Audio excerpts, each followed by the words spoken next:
So as I was going through all of my chemo treatments and would walk into the waiting rooms, I really felt like the Lord was saying, this is your mission field. Where your feet are planted is where I'm using you.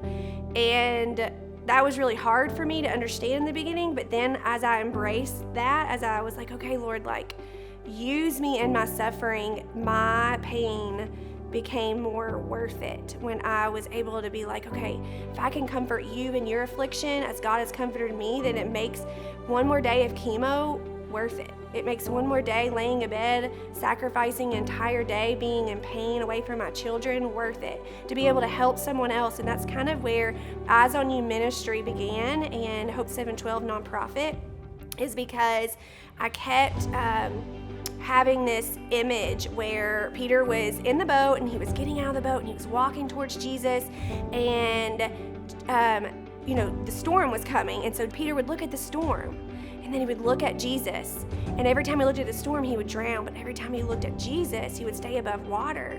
And so I would do this thing like where I would get really nervous and I would be like, gaze, glance, gaze, glance, gaze at Jesus, glance at my circumstances, at the storm. And then I would just be like, gaze at Jesus, because when we're staring and keeping our eyes focused on Him, it's then and only then we can walk on water and perform the miracle. And it's not that I performed the miracle, it's that He performs the miracle.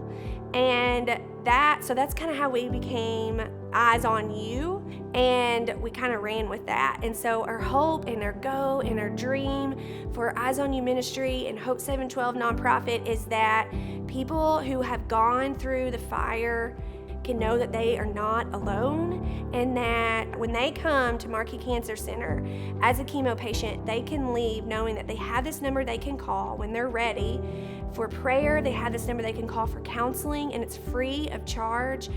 And sometimes when we are in that fire, we don't know who to call. We don't know where to go. And so I want our ministry to be able to say, hey, we have a free resource for you, and we can counsel you and your spouse and your marriage. And so I think when I went through this and saw that our marriage that was so wonderful and so beautiful started sinking and going through so much pain, and we had the support group, I thought, how are people going to do this without the support group?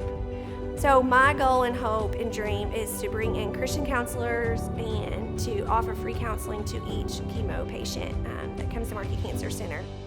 Hope 712 is the nonprofit arm. We've filed for 501c3. It's pending now. But its goal is going to be specifically to help Marquis patients, cancer patients, or patients of other illnesses.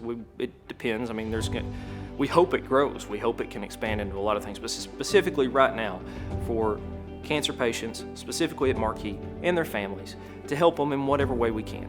The good news is the infrastructure is now kind of there, and so now we're ready to start growing it and trying to actually take donations from people who want to help Marquis, who want to help cancer patients at Marquis, and who would like to do it through an organization that is explicitly Christian, and that's going to be the arm that we use to try to help specifically the patients at Marquis and their families, and those who are going through chemo, and those people basically that Raina saw early on sitting in the same chemo chair right next to her that didn't have the support she had, and she wants to try to give them that support.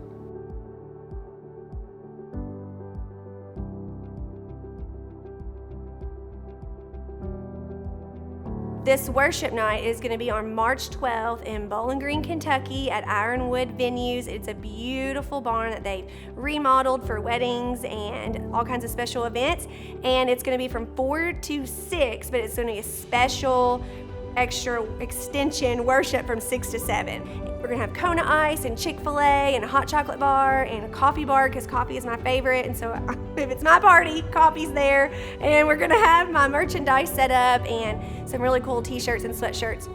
But what I'm most excited about is having Kurt Vernon and Stephen McWhirter there. They came together and wrote a song, and Jason Claiborne as well, based on my cancer journey, called God Be Yourself. And it has been game changer for me to hear that song played, But they are both going to be there performing as well, and they're donating their time for me to help me raise money for this ministry, and I'm really excited. My pastor, Todd Meadows, will be there, and friends of mine from my church will be singing. It's her and her family, her daughters and her son will be there to perform too.